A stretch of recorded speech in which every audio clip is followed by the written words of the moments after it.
Bonjour, bonsoir, bienvenue à tous dans le 6e épisode d'Histoire à dormir debout.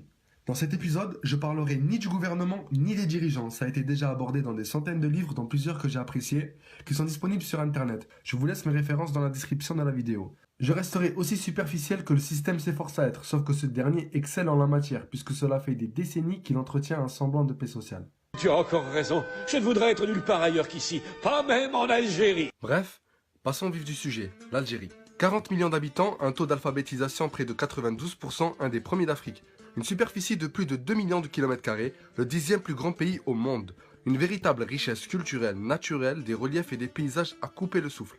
Une richesse culturelle, oui bon, ça on l'a dit, mais parlons de richesse naturelle, parce qu'au fond, on sait tous que c'est ce qui importe. La meilleure méthode de l'aborder, je pense, reste encore de comparer. D'après cette publication, le gaz naturel au Qatar représente près de 12% de la part de réserve mondiale. Les Émirats Arabes Unis, elles, en possèdent 2,9%.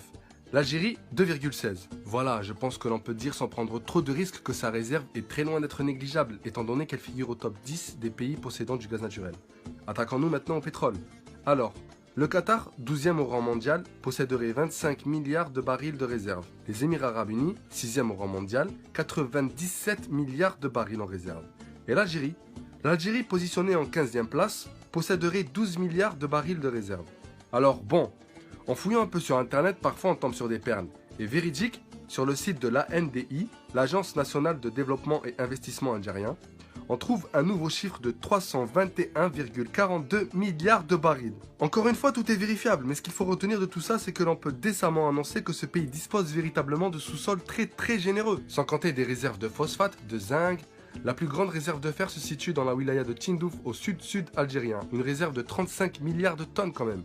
Et dans le Hogar, il y aurait 173 000 tonnes de minerais d'or. En termes de production agricole, l'Algérie est le premier producteur de fèves au monde, 5e de figues, 6e de dattes. Elle produit des artichauts, des amandes, elle possède également de nombreux gisements de marbre, de calcaire, de gypse et d'argile.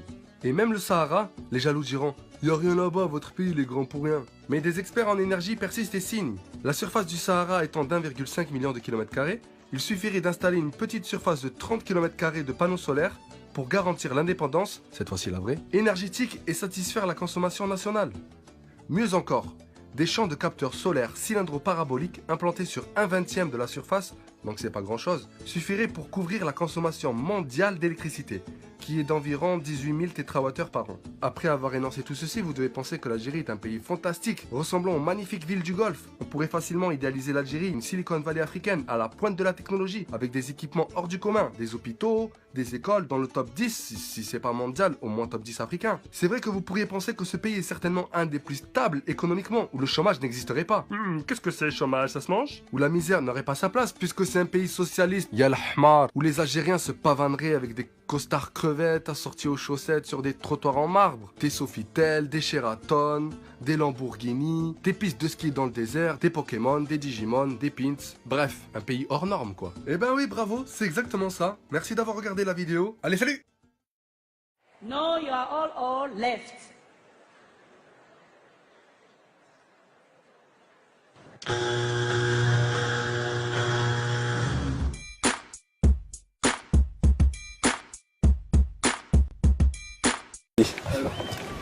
اكسيون. السلام عليكم.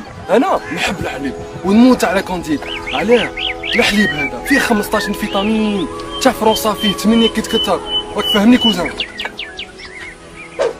ثانيا البقر نتاعنا مفشين مدلين شوشوتي، راك فاهمني كوزان؟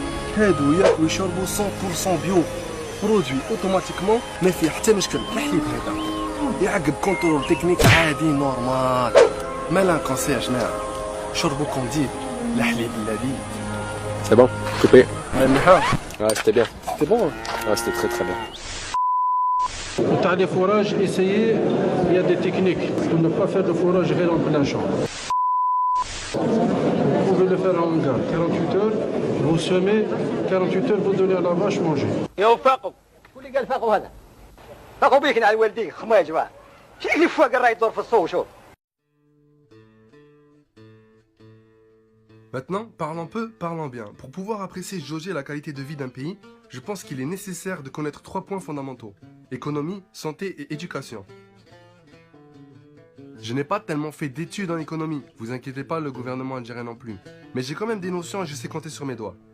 désertification des terres agricoles, plus, dévalorisation du travail, plus, zéro industrie algérienne, multiplier le tout par, chômage, moins, politique du tout importé, égale, Caritas internationale. L'Algérie autrefois était le grenier de l'Europe, mais aujourd'hui, nous allons voir. L'Algérie est le premier pays importateur de blé au monde. Elle importe 17% du marché mondial du lait en poudre. One, two, three, viva l'Algérie! Oui, va y avoir des records dans cette vidéo, alors va falloir s'y habituer.